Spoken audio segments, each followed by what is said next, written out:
Senhoras e senhores, louvado seja nosso Senhor Jesus Cristo. Como estamos? Tudo bem? Tudo certo? Firmes? Fico feliz. Fico feliz que vocês estejam bem. Olha só, que legal. Eu comprei uma caneta tinteiro nova. Muito boa. É uma de entrada, né? Com um nome estiloso, é Black Forest. Muito boa. É um pouco pesada. Acho que é a mais pesada que eu já tive, mas é muito boa.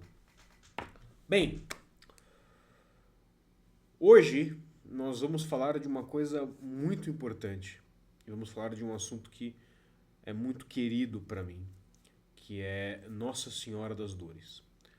Porque uma senhora que faz parte da Escolinha dos Moribundos pediu que eu retomasse, né, um dos temas que eu abordei numa das cartas que eu enviei para o pessoal que recebe o Codicili Moriendi, que é o que? É o papel de Nossa Senhora das Dores, né, como aquela que mostra a verdade dos corações. Né? Então nós vamos conversar um pouco sobre isso. Porém, antes, eu gostaria de fazer aqueles avisos preliminares que são tão importantes. Quais são os avisos preliminares? Em primeiro lugar, que como eu não estou usando mais o Instagram, eu preciso da ajuda de vocês para divulgar esses vídeos. Né? Como é que você pode me ajudar? Né? Curtindo, compartilhando, né? E comentando. Tá? Essas três coisas ajudam muito, ajudam o algoritmo a considerar que vale a pena. Né? Porque se o algoritmo vê que as pessoas estão comentando, ele entende que é um conteúdo que engaja as pessoas, que tem participação do público. Né? Então aí ele vai fazer o quê? Ele vai recomendar para mais pessoas. Então se você puder deixar um comentário, né? Pode ser até um xingamento, se for o caso. Não, só vai fazer muito bem, vai ajudar muito. Compartilhe com quem pode gostar e não deixe, por favor, de curtir o vídeo. Tá? Eu nunca na minha vida achei que ia estar pedindo deixa o seu joinha aí, mas há um tempo para tudo nessa vida. Tá? O segundo ponto se você gosta dos vídeos, se você gosta do meu trabalho, há um Apoia-se. Né? Acredito que a descrição do Apoia-se esteja um pouco desatualizada. Desatualizada em que sentido? Desatualizada no sentido de que, se eu não me engano, ali eu me apresento como diácono ainda. Mas enfim, sou eu, Padre Rodrigo mesmo. Tá? Mas basicamente para que serve o Apoia-se? Serve para vocês poderem me ajudar a conseguir melhorar o formato, melhorar todo o trabalho que tem por esse apostolado. Tá? Então, a partir de R$ 1 mensal, R$ 1, R$ 1 não paga nem o chiclete mais hoje em dia, R$ 1 por mês, você tem acesso ao grupo do Telegram e a todas as aulas que eu já dei na Escolinha dos Moribundos. Nós temos aulas mensais. Tá? Uma vez por mês temos uma aula, estamos agora encerrando os pecados capitais e seus remédios. Então, uma vez por mês uma aula, o grupo do Telegram da Escolinha dos Moribundos, em que a gente conversa, tira dúvidas, eu compartilho algumas coisas com vocês ali, etc, etc. E quem apoia a partir de R$ 50 por mês ganha um bônus extra, que são as cartas do Codicili Moriendi, que significa algo como notas sobre o morrer, né? Que são pequenas reflexões, meditações, artigos, quase ensaios talvez, de ali suas 4 páginas, que todos os meses eu escrevo e eu envio pelo correio para vocês. Já tivemos vários temas, já tivemos falando de literatura, falando da vida espiritual, falando de mortificação, reflexões mais gerais. Né? Por exemplo, o desse mês que eu enviei nessa segunda-feira agora, dia 31, então referente ao mês de março, né? Eu falei com vocês a respeito de como parece ser fácil ser católico, ser cristão nos dias de hoje, e de como isso pode muitas vezes ser uma ilusão e uma armadilha, e o que isso pode significar para a nossa vida espiritual. Tá? Então, quem tiver interesse, R$ 50 por mês recebe todos os meses em casa, uma cópia do Codice Limoriendi na porta da sua casa. Quem não, a partir de R$ 1 você tem acesso então às aulas e a tudo mais.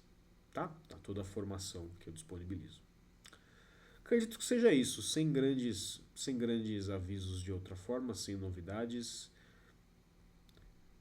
Vamos em frente, vamos ao que interessa.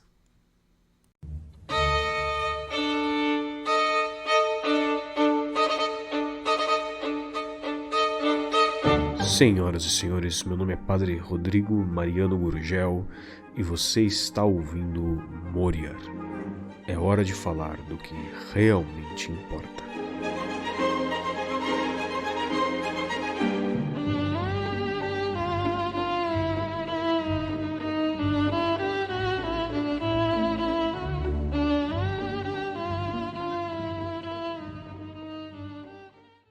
Em nome do Pai, e do Filho, e do Espírito Santo. Amém. Ave Maria, cheia de graça, o Senhor é convosco. Bendita sois vós entre as mulheres, e bendito é o fruto do vosso ventre, Jesus. Santa Maria, Mãe de Deus, rogai por nós, pecadores, agora e na hora de nossa morte. Amém. Inspirai, Senhor, as nossas ações e ajudai-nos a realizá-las, para que em vós comece e para vós termine tudo aquilo que fizermos. Por Cristo nosso Senhor. Amém. Santa Maria, esperança nossa, sede da sabedoria, rogai por nós. Em nome do Pai, e do Filho, e do Espírito Santo. Amém. Bom, vamos lá. Vamos começar lendo um trecho muito importante do Evangelho de São Lucas, tá? Que é a apresentação de Nosso Senhor Jesus Cristo no templo. Que ele diz o seguinte, começamos então, Lucas capítulo 2, versículo 25. Ele diz: Havia então em Jerusalém um homem chamado Simeão, e este homem era justo e temente a Deus, e esperava a consolação de Israel. Ou seja, esperava a vinda do Messias. Esperava a consolação de Israel e o Espírito Santo estava nele. E tinha-lhe sido revelado pelo Espírito Santo que não veria a morte sem ver primeiro o Cristo do Senhor. E foi ao templo conduzido pelo Espírito de Deus. E levando os pais o menino Jesus para cumprirem, segundo o costume da lei a seu respeito, ele também o tomou em seus braços e louvou a Deus, dizendo: Agora, Senhor, podes deixar partir o teu servo em paz, segundo a tua palavra. Porque os meus olhos viram a tua salvação, a qual preparaste ante a face de todos os povos, luz para iluminar as nações e a glória de Israel, o teu povo. E seu pai e mãe, São José e a Virgem Maria, estavam admirados das coisas que dele se diziam. E Simeão os abençoou e disse a Maria, sua mãe: Eis que este menino está posto para a ruína e para a ressurreição de muitos em Israel, e para ser alvo de contradição. E uma espada trespassará a tua alma, a fim de se descobrirem os pensamentos escondidos nos corações de muitos. Então, esse último versículo é o versículo principal para a nossa conversa de hoje, né? Mas vamos rever a cena. Então, a Virgem Maria apresenta Jesus Cristo no templo, junto de São José, como era costumeiro, né?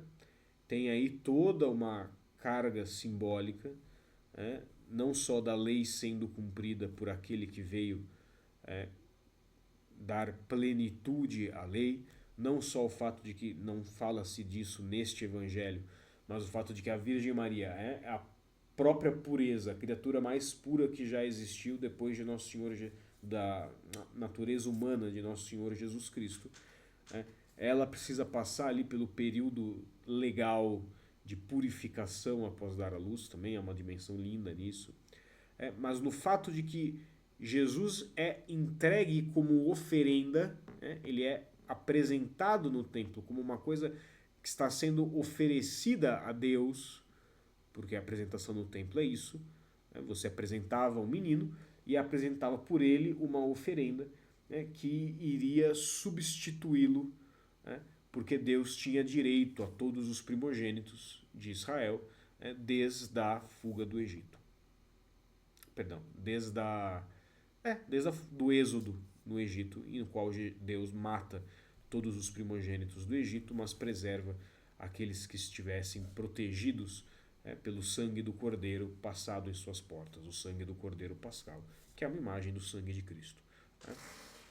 Então, tudo isso é lindo, mas então eles fazem a apresentação de Nosso Senhor, e aí Simeão, que estava no templo, recebe Jesus em seus braços, exulta de alegria, canta ao Senhor que havia cumprido a sua promessa com ele, permitindo-o ver antes da morte o Salvador, ver o Messias. Simeão é um santo. Tá? É um santo por quê? Porque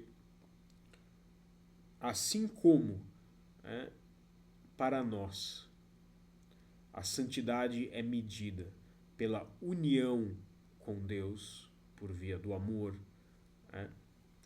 no Antigo Testamento a santidade e a justiça de uma alma era medida por sua confiança na vinda do Messias. Ou seja, é sempre cristocêntrico, é sempre ao redor de Cristo. Os justos e os santos do Antigo Testamento eram aqueles que viveram a vida confiando na promessa de Deus e esperando pelo Messias. Por isso que São Lucas faz questão de destacar que Simeão era um homem justo e temente a Deus, que esperava a consolação de Israel. Ou seja, Simeão era santo, e era santo por quê? Porque esperava a consolação de Israel, esperava a vinda do Messias, que então, na próxima cena, dentro dessa partinha do Evangelho, ele é apresentado, ele segura nos seus braços e canta a Deus. Só que Simeão, cheio do Espírito Santo, não só canta a Deus, como ele vira para a Virgem Maria e faz uma profecia. Essa profecia é a primeira dor de Nossa Senhora. Essa profecia é o momento em que a Virgem Maria torna-se Nossa Senhora das Dores. É a primeira das 7 espadas que transpassam o seu coração. E qual é a profecia que Simeão faz? Ele diz: eis que este menino, Jesus Cristo, está posto para a ruína e para a ressurreição de muitos em Israel e para ser alvo de contradição. Ou seja, este menino, Jesus Cristo, será causa da ruína e da glória de muitos em Israel. Da ruína para aqueles que não o aceitarem, para aqueles que não se entregarem a ele, e da glória, está escrito como ressurreição, para todos aqueles que o aceitarem, o amarem e o seguirem. Lembrem-se do que eu sempre digo para vocês. Diante de Cristo, não existe indiferença. Não existe indiferença diante de Nosso Senhor Jesus Cristo. Assim como o próprio calendário é antes de Cristo e depois de Cristo, a vida das pessoas também é antes de Cristo e depois de Cristo. Porque no momento em que Cristo entra na sua vida, seja como uma pessoa de carne e osso caminhando na rua, como na época dos evangelhos, seja num sentido mais espiritual, quando você cresce numa sociedade, quando você escuta o anúncio do evangelho, não existe indiferença.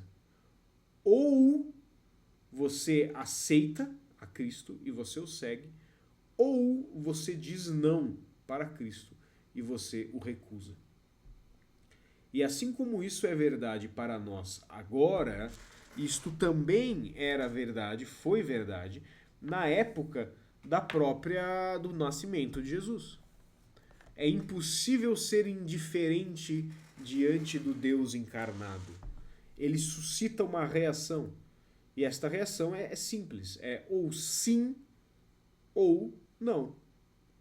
Então é disso que o profeta Simeão está falando. Ele está fazendo essa profecia, que Jesus causará este efeito. E aí, tendo dito isso sobre Jesus, ele vira para a Virgem Maria e ele fala: e uma espada vai transpassar a tua alma, a fim de se descobrirem os pensamentos escondidos nos corações de muitos. Veja que coisa misteriosa.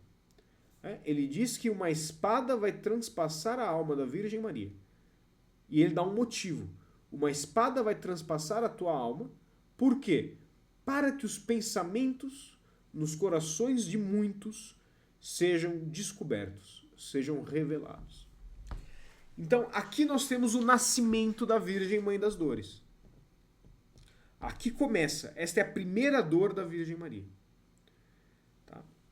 E a primeira vez que eu soube deste, a gente pode dizer desse carisma, né, ou dessa devoção a Nossa Senhora das Dores como aquela que mostra a verdade dos corações, foi por meio de um padre exorcista, o padre Ripperger, que é um padre americano, excelente padre. Tem umas palestras ótimas dele no YouTube. Tudo em inglês, mas são ótimas. E ele dizia, tanto que, inclusive, ele fundou depois, ele era um professor da Sociedade Sacerdotal de São Pedro, e depois ele fundou uma ordem exclusiva para exorcistas, que, se eu não me engano, agora não lembro se é sociedade, associação, alguma coisa assim, de Nossa Senhora das Dores. Tá? Mas então, e ele dizia justamente isso, ele dizia que nos momentos de dúvida com relação ao discernimento das verdades, seja dúvida em relação ao discernimento das verdades dos nossos corações, ou quando é justo e necessário que você as saiba, as verdades nos corações dos outros, deve-se recorrer a Nossa Senhora sob o título de Nossa Senhora das Dores, porque este é um dom, um carisma que foi lhe dado sob esse título, revelar a verdade dos corações. Mas vamos expandir um pouco, tá? Vamos expandir um pouco o que isso quer dizer, tá? Porque se a gente fala isso de uma forma muito superficial, pode parecer o quê? Pode parecer que Nossa Senhora é uma telepata, né? Não, Nossa Senhora ganhou aí o dom de ler mentes, né? Do jeito que o povo é hoje em dia, é capaz de acharem isso. Então, não é isso. É algo mais profundo. Então, vamos lá. Antes da gente entrar nesse ponto, eu acho que é importante que a gente faça ali, a gente ajuste a nossa perspectiva. Tá? Por quê? Porque para a gente entender qualquer coisa na vida, isso eu aprendi com um padre muito querido, um amigo meu. Para a gente entender qualquer coisa nessa vida, a gente tem que entender mais dessas duas coisas, mas essas duas coisas são as fundamentais. A gente tem que entender duas coisas com relação ao que é o objeto do nosso questionamento. A gente tem que entender o que é e a gente tem que entender para que serve. Então, se nós estamos falando de nós, que somos seres humanos, e nós queremos entender o papel, de um certo dom que Deus deu a Nossa Senhora na nossa vida, de uma certa devoção a ela na nossa vida, a primeira coisa que nós temos que entender é o que nós somos e para que nós servimos. Ou seja, qual é a nossa essência e qual é o nosso fim. A nossa essência é que nós somos criaturas livres e racionais, criadas à imagem e semelhança de Deus. Não? E o nosso fim é o quê? Não é a salvação. Mas a salvação é uma forma muito superficial de tratar do tema. Por quê? Porque você pode ser salvo passando o resto do tempo, até o fim dos tempos, no purgatório. Então, ou seja, você alcançou a salvação, mas você ainda não alcançou o seu fim. Porque o purgatório você está o quê? Você está justamente se aperfeiçoando, se purificando. Então quer dizer que você pode ser salvo sem alcançar o seu fim. Então o fim não pode ser a salvação. O fim é outro. Qual é o nosso fim? Para que serve o ser humano? Qual é o sentido da nossa vida? Conhecer, amar e glorificar a Deus. Está no catecismo. Conhecer, amar e glorificar a Deus. Tá? E isso, no fundo, quer dizer o quê? Quer dizer amar a Deus. Que quer dizer o quê? Se unir a Deus. Você conhece para poder amar. E você glorifica porque, amando a Deus, você se une a Ele. Ele te transforma à sua semelhança, ele renova e recria em ti a semelhança perdida pelo pecado original. Este é o processo de divinização do homem, é o processo que a gente chama de teoses, ou de santidade. E isso vai fazer o quê?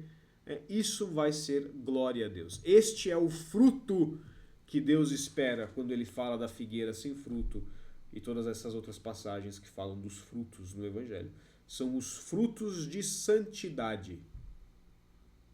Os frutos da transformação espiritual. Os frutos que darão glória a Deus e que brotam naturalmente do que? Desta união amorosa. Então a gente pode dizer que o ser humano, tá, tem por fim, por objetivo, por razão de ser, por sentido da vida, o que? Experimentar a plena união com Deus. Deus nos criou para que nós nos uníssemos a Ele, para que fôssemos perfeitamente unidos a Ele. Em outras palavras, para que estejamos no céu, para que participemos plenamente de sua natureza divina, para que o contemplemos face a face, para que sejamos então perfeitamente imersos neste oceano infinito de mistério e de beleza que é a Santíssima Trindade. Tá? Beleza. Então, nós já sabemos o quem nós somos, o que nós somos e sabemos qual é o nosso fim. Então, agora a gente pode entender o papel da Virgem Maria, enquanto aquela que mostra a verdade dos corações. Tá? Lembrem que, se a gente pega aqui no Evangelho de Mateus, vocês viram que chique, hoje eu até marquei as páginas. Eu sempre gravo as coisas e falo, eu não me planejei para falar essa palavra, então para falar essa passagem, então eu não marquei. Mas hoje eu marquei, ó, tem até anotado aqui qual é a passagem. Se a gente abre aqui no Mateus 7, versículo 21, a gente vai ver que Nosso Senhor diz o seguinte: nem todo aquele que me diz Senhor, Senhor, entrará no reino dos céus, mas aquele que faz a vontade do meu Pai que está nos céus, esse entrará no reino dos céus. E Nosso Senhor continua, ele diz: muitos me dirão naquele dia, no dia do julgamento, muitos me dirão naquele dia, Senhor, Senhor, não profetizamos nós em teu nome? E em teu nome expelimos os demônios? E em teu nome fizemos muitos milagres? E então eu lhes direi bem alto: nunca vos conheci. Apartai-vos de mim, vós que obrais a iniquidade. Pesado, né? Pois então. O que isso quer dizer? Isso quer dizer o seguinte. Vamos falar um pouco de uma forma um pouco mais técnica.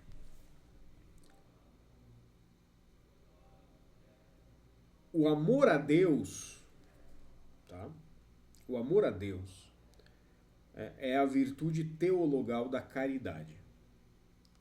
Nós temos 3 virtudes teologais. Nós temos a fé, a caridade e a esperança. Tá? A fé age sobre o intelecto. A caridade e a esperança agem na vontade. Tá? A vontade e o intelecto são as duas faculdades livres do homem. Tá? Ou seja, são as duas coisas em nós onde se mostra de modo mais perfeito a semelhança com Deus, a imagem de Deus, perdão, a imagem, não a semelhança. Semelhança depois do processo de santificação, né? Mas a princípio a imagem de Deus. E tanto a inteligência quanto a vontade, elas têm uma operação própria, ou seja, o que é normal que elas façam. Qual é a ação própria da inteligência e qual é a ação própria da vontade? A ação própria da inteligência é conhecer a verdade. E a ação própria da vontade é amar o bem. Só que amor aqui não pode ser entendido no sentido de uma simpatia, no sentido de um carinho, no sentido de uma certa atração superficial. Não. Quando a gente está falando de amor aqui, a gente está falando do amor como o desejo de união, o desejo de se unir a algo. Tá? Aquele movimento interno da minha alma que faz com que eu deseje me unir a um bem. Então, o movimento próprio da minha vontade é o quê? É ver uma coisa, aí, informada pela minha inteligência, a minha vontade vai aprender, opa, isto aqui é bom. E aí ela vai amar aquilo, nesse movimento de se unir a essa coisa. Tá? Então, é para isso que a nossa vontade serve. Para amar e se unir ao bem. Não é coincidência que a gente perceba que tanto a nossa inteligência quanto a nossa vontade foram criadas para Deus. Né? Porque Deus é a verdade e Deus é o bem. Então, pela inteligência, nós temos que reconhecer que Deus é bom, né? E pela vontade, então, nós amamos este bem e desejamos nos unir a ele para que possamos, então, realizar plenamente em nós a nossa natureza, o nosso fim, e nos unamos perfeitamente a Deus. Tá? Todos os motivos pelos quais isto dá errado podem ser tratados num outro áudio. Mas o objetivo da coisa é esse. Tá? Então vocês percebem que quando Nosso Senhor diz: nem todo aquele que fala Senhor, Senhor será salvo, mas somente aqueles que fazem a vontade do meu Pai, o que ele está dizendo é: nem todo aquele que tem simpatia por mim, nem todo aquele que reza em meu nome, nem todo aquele que chama por mim, mas somente aqueles que estiverem unidos pela vontade, pelo amor a mim, pois a vontade de Deus, de Cristo, é a vontade do Pai, aqueles que estiverem unidos a mim, aqueles que me amarem, e neste laço de amor sobrenatural, que é a caridade e que é o estado de graça, estiverem aí nessa união comigo, estes poderão entrar no reino dos céus. Os outros não. Por quê? Porque o fundamento da nossa religião não é bom mocismo, não é fenômenos místicos, não é filantropia.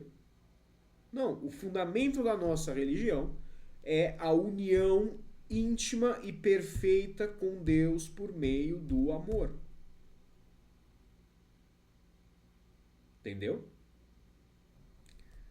É isso que Jesus está falando. Está falando, não basta você ser católico, não basta você gritar no meu nome, não basta você ir à missa, não basta...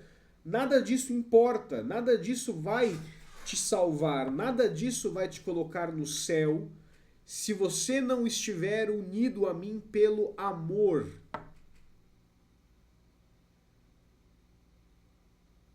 O que, de um modo muito mais prático, pode ser entendido como se você não buscar fazer a tua vontade se adequar à minha.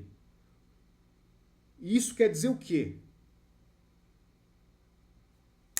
Lembra do que eu falei? A inteligência diz para a vontade o que é bom. A vontade ama o que é bom e deseja se unir àquilo. Se eu tenho que unir a minha vontade à vontade de Deus, por via de amor, o que é que eu estou dizendo? Eu estou dizendo que eu tenho que, no meu processo de conversão e de santificação, adequar a minha inteligência para que ela saiba ver a verdade das coisas, não movida pela minha compreensão humana, estúpida, cega pelo pecado e distraída pela concupiscência. Uma das consequências do pecado original é a ignorância da inteligência. Não com essa inteligência, mas o justo vive pela fé. A fé age aonde? No intelecto. Então, por meio da fé, a reta razão iluminada pela fé, eu sou capaz de me unir a Deus e de então julgar todas as coisas, não pelo que eu acho, mas pelo que Deus acha das coisas. Aí eu sou capaz de discernir o que é bom e o que é mal de verdade. E julgando assim o que é bom e o que é mal de verdade, a minha vontade pode se mover a amar o bem verdadeiro. E o que é o bem verdadeiro? É aquilo que Deus toma por bem. Que em primeiro lugar é a si mesmo. Entendeu? Então você percebe? Se eu tenho que fazer a vontade de Deus, não é simplesmente um gesto exterior. Pode começar como um gesto exterior. Mas, na verdade, esse gesto exterior, o que é? Ele é a manifestação de um desejo de união. De amar o que Deus ama e odiar o que Deus odeia. Capite? Tá. Então, o que isso tem a ver com Nossa Senhora? Tem a ver o seguinte. 2 pontos. Primeiro, vamos deixar isso estabelecido e separado aqui de lado. Primeiro ponto. A vontade da Virgem Maria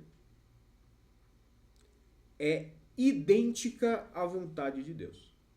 Por quê?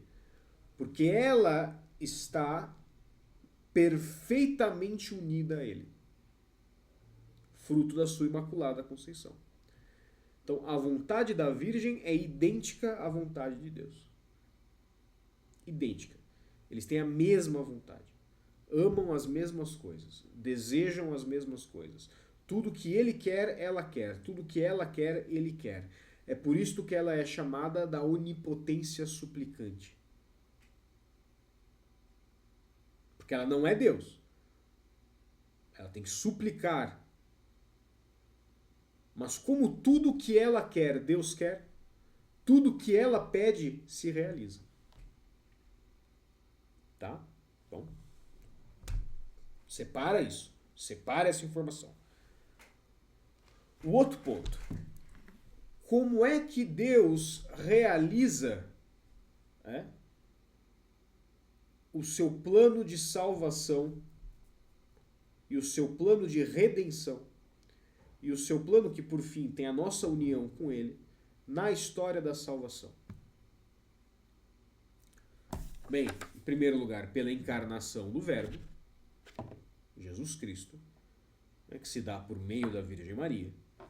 E depois, e isso é concluído, por sua paixão, morte e ressurreição. Ou seja, a cruz, os 2 riscos da cruz são a união entre Deus e o homem. O ventre da Virgem Maria é o novo Éden, né, em que o novo Adão é gestado. É ali, no útero dela, que Deus e o homem, separados desde o Jardim do Éden, se reencontram perfeitamente na segunda pessoa da Santíssima Trindade, em Jesus Cristo, no momento em que ela dá o seu sim. Mas tudo isso só vai ser levado à plenitude na cruz, quando Cristo se oferece em sacrifício agradável a Deus, em expiação dos nossos pecados. E quando ele a entrega como mãe para nós.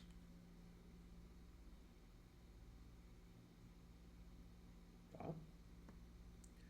Que é ali que se manifesta plenamente o papel da Virgem Maria como corredentora, como medianeira de todas as graças, etc, etc, etc, etc. Tá? Parece que eu estou dando um monte de volta, mas não estou. Tudo isso vai fechar num pontinho. Tá? Então agora vamos pensar o seguinte.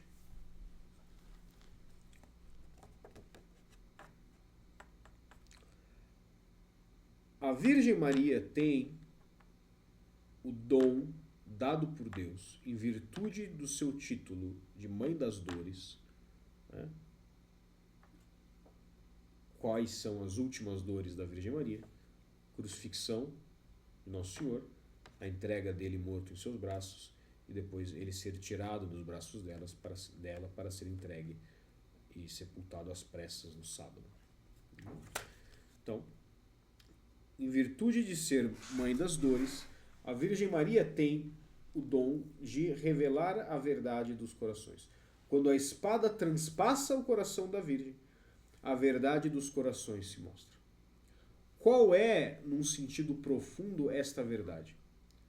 As disposições da alma diante de Nosso Senhor Jesus Cristo crucificado. As disposições da alma diante do símbolo máximo do amor de Deus por nós. Em outras palavras, as disposições do coração, né, diante do amor de Deus. Num nível fulcral, profundo, a grande verdade que o coração transpassado da Virgem nos mostra é as verdadeiras disposições dos nossos corações em relação ao seu sentido mais profundo e final, que é a união com Deus por meio do amor. Entende? Então, é daí que entra o papel tão importante da Virgem Maria no discernimento dos espíritos, no discernimento das nossas decisões, da Virgem Maria, subtítulo Nossa Senhora das Dores, no discernimento dos espíritos, no discernimento da vontade de Deus para a nossa vida, quando temos que tomar uma decisão grande, né? No discernimento das situações, porque é ela, com seu coração transpassado pela espada da dor, que, tendo a vontade igual à vontade de Cristo, igual à vontade de Deus, e tendo plenamente dito sim à vontade de Deus, no momento de maior dor possível, pois diz o Papa Bento XV que a Virgem Maria teria o direito, por justiça, sendo mãe, de negar a Deus a crucifixão de Cristo, porque ela tinha este direito, porque ela era mãe dele. Mas ela não nega, de tão unida que está a Deus.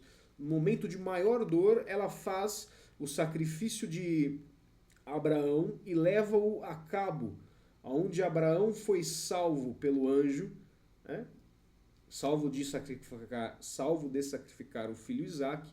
A Virgem Maria vai até o fim com o sacrifício de seu filho.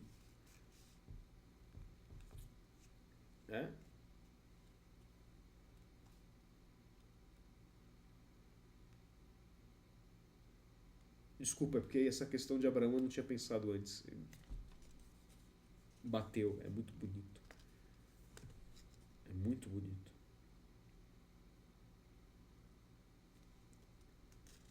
É por isso que ela é chamada da mãe da fé, né? É muito bonito. Bom, depois eu penso sobre isso. Vamos voltar. O que eu estava falando? Me distraí, desculpe. Sim. Tá, então. Por seu coração transpassado de dor nessa perfeita união com Deus, a Virgem Maria recebe da parte de Deus, então, essa graça especial para mostrar nos nossos corações a verdade do que é a vontade de Deus e do que nos nossos corações se opõe à vontade de Deus. Então, quais são os nossos apegos? Quais são os nossos pecados principais? Quais são os nossos vícios mais fortes? Quais são as coisas que nos afastam de Deus? Quais são as coisas que estão no nosso caminho para que nós, nos impedindo de cumprir a nossa vocação cristã, de nos unir a Deus? Quais são as coisas que nós colocamos na nossa vida antes do amor a Deus? Quais são os empecilhos? Quais são as armadilhas?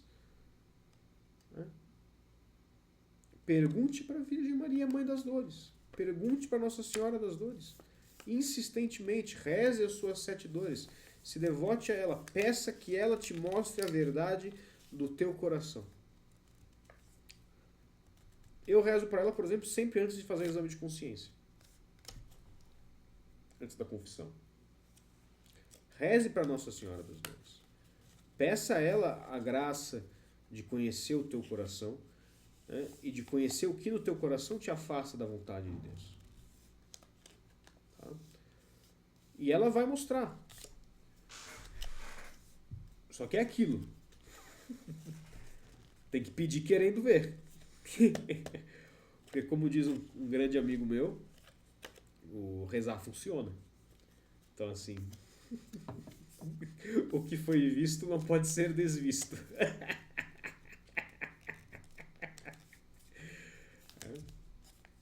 Mas rezem. Ela vai mostrar.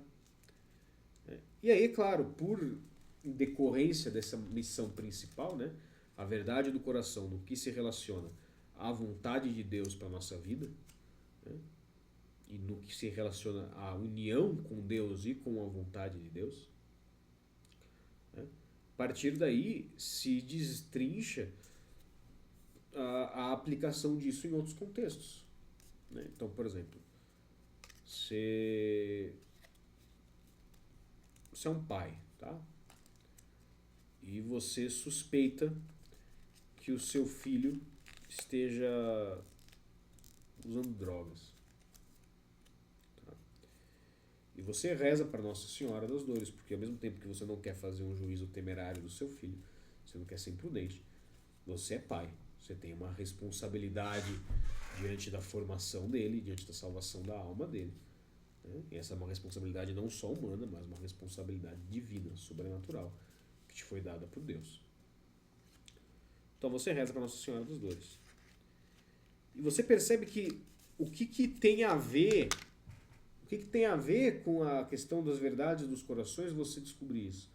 Tem a ver que é uma verdade que você precisa saber para cumprir plenamente a vontade de Deus na sua vida, para cumprir a missão que Deus te deu, para cumprir o teu papel, a tua responsabilidade diante de Deus e diante do teu filho. E para o bem da alma do seu filho, para o bem da união, para que ele cumpra em sua vida plenamente a missão suprema dele, que também é a missão de unir-se plenamente a Deus. Por isso que no início do áudio eu fiz toda aquela digressão com relação ao sentido da nossa vida.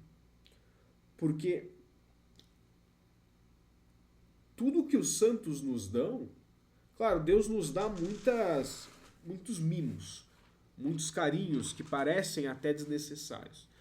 Mas mesmo esses mimos, mesmo estes carinhos pequenos, são sempre direcionados à nossa maior união com Ele.